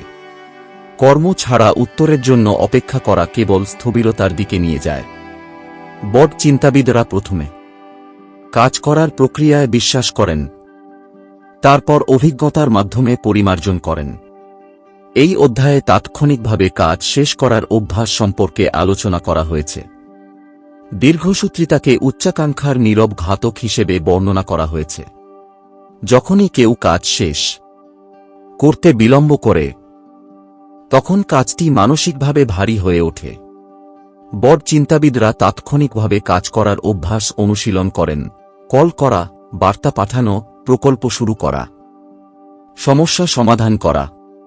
এই অভ্যাস শৃঙ্খলাকে শক্তিশালী করে এবং মানসিক গতি তৈরি করে যা সময়ের সাথে সাথে আরও জটিল হয়। লেখক আরও ব্যাখ্যা করেছেন যে কর্মের জন্য শক্তির প্রয়োজন হয় এবং উদ্দেশ্যের সাথে সাথে শক্তি বৃদ্ধি পায়। যখন কেউ তাদের লক্ষ্য দ্বারা অনুপ্রাণিত বোধ করে, তখন তারা স্বাভাবিকভাবেই দ্রুত এগিয়ে যায়। যখন তাদের উদ্দেশ্যের অভাব থাকে, তখন এমনকি সহজ কাজগুলিও ভারী মনে হয়। বড় চিন্তা করা একজন ব্যক্তিকে আবেগগত জ্বালানি দেয়, যা কর্মকে বোঝার পরিবর্তে অর্থপূর্ণ করে তোলে। আরেকটি গুরুত্বপূর্ণ অন্তর্দৃষ্টি হল কর্মের জন্য ঝুঁকি প্রয়োজন, কিন্তু বেপরোয়া ঝুঁকি নয়। বড় চিন্তাবিদরা হিসাব নিকাশ করে ঝুঁকি নেন। তারা প্রয়োজনীয় বিষয়গুলি অধ্যয়ন করেন, সিদ্ধান্ত নেন এবং এগিয়ে যান। ছোট চিন্তাবিদরা বিকল্পগুলির মধ্যে আটকে থাকেন, প্রতিশ্রুতিবদ্ধ হতে ভয় পান। এই সিদ্ধান্তহীনতা সময় নষ্ট করে এবং আত্মবিশ্বাসকে দুর্বল করে দেয়। কর্ম, এমনকি যদি অসম্পূর্ণ হয়, সর্বদা অন্তহীন বিবেচনার চেয়ে বেশি মূল্যবান। এই অধ্যায়টি অনুপ্রেরণার জন্য অপেক্ষা করার বিরুদ্ধে সতর্ক করে। লেখক জোর দিয়ে বলেছেন যে অনুপ্রেরণা কর্মের পরে আসে, বিপরীতভাবে নয়। যখন কেউ চলতে শুরু করে, তখন স্বাভাবিকভাবেই উৎসাহ বিকশিত হয়। কিন্তু যখন কেউ প্রস্তুত বোধ করার জন্য অপেক্ষা করে, তখন তারা খুব কমই প্রথম পদক্ষেপ নেয়। বড় চিন্তাবিদরা বোঝেন যে অনুপ্রেরণার চেয়ে শৃঙ্খলা বেশি নির্ভরযোগ্য। এখানে একটি বাস্তব সত্য তুলে ধরা হয়েছে যে সফল ব্যক্তিরা ছোটখাটো বিষয়ের পাশাপাশি বড় বিষয়েও কর্মমুখী হন। তারা প্রতিশ্রুতি রক্ষা করেন, কাজ সম্পন্ন করেন, দ্রুত সাড়া দেন এবং দক্ষতার সাথে সিদ্ধান্ত নেন। এই ছোটখাটো ধরনগুলি কার্যকারিতার ব্যক্তিত্বকে শক্তিশালী করে। যারা ছোটখাটো কাজ বিলম্বিত করেন তারা প্রায়শই বড় কাজগুলিকেও বিলম্বিত করেন। নিষ্ক্রিয়তার অভ্যাস পরিচয়ে পরিণত হয়। লেখক একটি শক্তিশালী বার্তা দিয়ে অধ্যায়টি শেষ করেছেন। জীবন তাদের পুরস্কৃত করে যারা কাজ করে। ধারণাগুলি তখনই মূল্যবান যখন বাস্তবায়িত হয়। স্বপ্নগুলি তখনই বাস্তবায়িত হয় যখন তা অনুসরণ করা হয়। সুযোগগুলি তখনই উপস্থিত হয় যখন আন্দোলন শুরু হয়। যারা অর্জন করে এবং যারা কেবল ইচ্ছা করে তাদের মধ্যে পার্থক্য হল সাহসী এবং ধারাবাহিকভাবে কাজ করার ইচ্ছা। বড় চিন্তা করার সাথে বড় কিছু করারও যোগসূত্র থাকা উচিত। যখন একজন ব্যক্তি দ্রুত, সিদ্ধান্তমূলক এবং আত্মবিশ্বাসী পদক্ষেপ নেওয়ার অভ্যাস তৈরি করে, তখন সে অসাধারণ সাফল্যের দিকে পরিচালিত করে এমন গতি উন্মোচন করে। অধ্যায় 11 কিভাবে একজন নেতার মতো চিন্তা করবেন। এই অধ্যায়ে লেখক ব্যাখ্যা করেছেন যে নেতৃত্ব কেবল পদবি বা পদের মধ্যেই সীমাবদ্ধ নয়। প্রকৃত নেতৃত্ব মানসিকতা দিয়ে শুরু হয়, বিশেষ করে দায়িত্ব, দৃষ্টিভঙ্গি এবং সেবার মানসিকতা দিয়ে।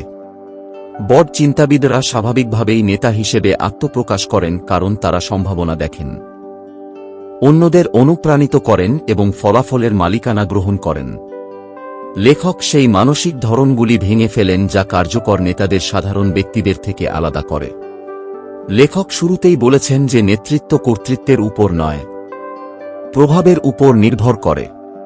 একজন নেতা হলেন এমন একজন যাকে অন্যরা স্বেচ্ছায় অনুসরণ করে কারণ তারা তাদের নির্দেশনা, মূল্যবোধ এবং আত্মবিশ্বাসের উপর বিশ্বাস করে। নেতৃত্ব বাহ্যিক লেভেল থেকে নয়, অভ্যন্তরীণ শক্তি থেকে বৃদ্ধি পায়।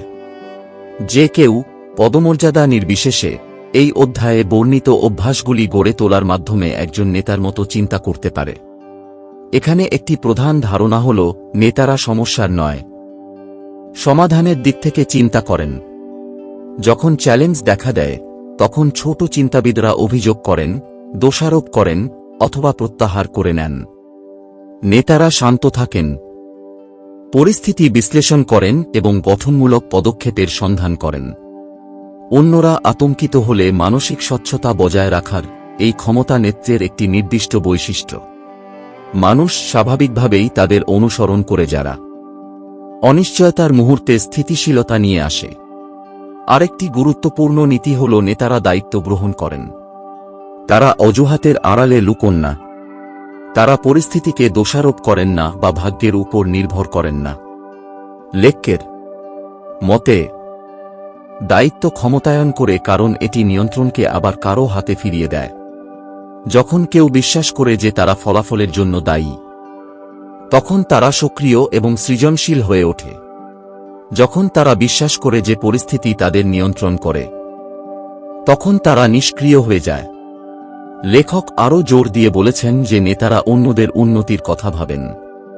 তারা বোঝেন যে সহযোগিতার মাধ্যমে সাফল্য বৃদ্ধি পায়। একজন নেতা তার চারপাশের মানুষকে শিক্ষা দেন, নির্দেশনা এবং উন্নীত করার জন্য সময় বিনিয়োগ করেন। ছোট চিন্তাবিদরা প্রতিযোগিতাকে ভয় পান, নেতারা দক্ষতাকে স্বাগত জানান। তারা জানেন যে অন্যদের ক্ষমতায়ন দলকে শক্তিশালী করে এবং যা সম্ভব তা প্রসারিত করে। এই অধ্যায়ে ব্যাখ্যা করা হয়েছে যে নেতারা স্পষ্টতার সাথে যোগাযোগ করেন। তারা এমন শব্দ বেছে নেন যা আশা, দিক নির্দেশনা এবং আত্মবিশ্বাসকে অনুপ্রাণিত করে। তারা নেতিবাচক ভাষা, পরচর্চা এবং ধ্বংসাত্মক সমালোচনা এড়িয়ে চলে। লেখক তুলে ধরেছেন যে লোকেরা নেতাদের অনুসরণ করে কারণ তারা তাদের উপস্থিতিতে উজ্জীবিত বোধ করে। নেতারা এমন আবেগঘন পরিবেশ তৈরি করেন যেখানে অন্যরা সক্ষম এবং মূল্যবান বোধ করে। আরেকটি মূল বার্তা হল নেতারা সাহসের সাথে কাজ করেন। তারা সিদ্ধান্ত নেন, এমনকি যখন অস্বস্তি হয় তখনও। অন্যরা দ্বিধাগ্রস্ত হলে তারা এগিয়ে যান। তারা গঠনমূলক ঝুঁকি নেন কারণ তারা বোঝেন যে বৃদ্ধির সাথে সর্বদা অনিশ্চয়তা জড়িত। লেখক ব্যাখ্যা করেছেন যে নেতৃত্বের জন্য ভয়ে পিছু হট না হয়ে চ্যালেঞ্জ মোকাবেলা করার ইচ্ছা থাকা প্রয়োজন। এই অধ্যায়ে দৃষ্টিভঙ্গির গুরুত্ব অন্বেষণ করা হয়েছে। নেতারা কয়েক ধাপ এগিয়ে চিন্তা করেন। তারা দেখেন কি হতে পারে, কেবল কি তা নয়। এই দৃষ্টিভঙ্গি একটি কম্পাস হয়ে ওঠে যা সিদ্ধান্ত এবং কর্মকাণ্ডকে নির্দেশ করে। লেখক বলেছেন যে বড় চিন্তাবিদরা নেতা হন কারণ তাদের মন বৃহত্তর পরিসরে কাজ করে। তারা আরও ভালো সম্ভাবনা কল্পনা করে এবং অন্যদের তা অনুসরণ করতে অনুপ্রাণিত করে।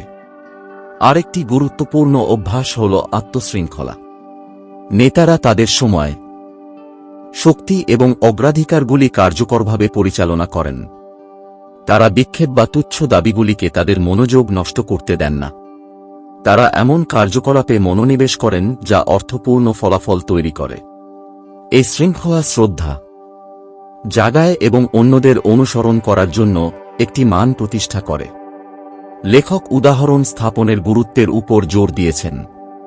নেতৃত্ব মানে অন্যদের কি করতে হবে তা নির্দেশ দেওয়া নয়, এটি হল অন্যদের কাছ থেকে যে মূল্যবোধ আশা করা হয় তা বাস্তবায়ন করা।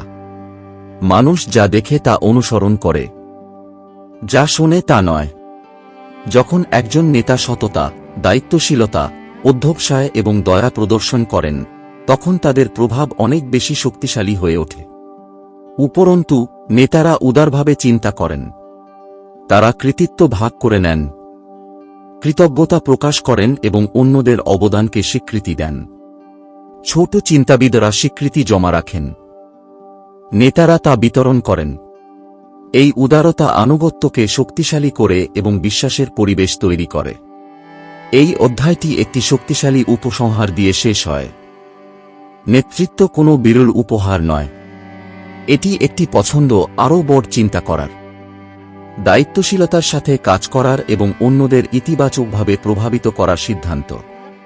এই অভ্যাসগুলি গড়ে তোলার মাধ্যমে যে কেউ একজন নেতার মতো চিন্তা করতে পারে। যখন কেউ নেতৃত্বের চিন্তাভাবনা গ্রহণ করে তখন তারা তাদের বর্তমান অবস্থানের বাইরেও অনেক সুযোগের উন্মোচন করে। নেতৃত্বের শুরু হয় মনের ভেতর দিয়ে। যখন একজন ব্যক্তি দায়িত্ববোধ, দূরদৃষ্টি, সাহস এবং সেবার মানসিকতা গ্রহণ করেন তখন তিনি যে কোনো পরিবেশে, তার পদবি যাই হোক না কেন, একজন নেতা হয়ে ওঠেন। অধ্যায় 12, মানুষের প্রতি সঠিক চিন্তা করুন। এই অধ্যায়ে লেখক ব্যাখ্যা করেছেন যে সাফল্য অন্যদের সম্পর্কে আমরা কিভাবে চিন্তা করি তার সাথে গভীরভাবে জড়িত। বড় চিন্তাভাবনা কেবল ব্যক্তিগত স্বপ্ন এবং উচ্চাকাঙ্ক্ষা সম্পর্কে নয়, এটি আমাদের চারপাশের মানুষের প্রতি উদার, শ্রদ্ধাশীল মনোভাব গড়ে তোলার বিষয়ও। লেখকের মতে আমরা অন্যদের সাথে যেভাবে আচরণ করি তা নির্ধারণ করে যে তারা আমাদের প্রতি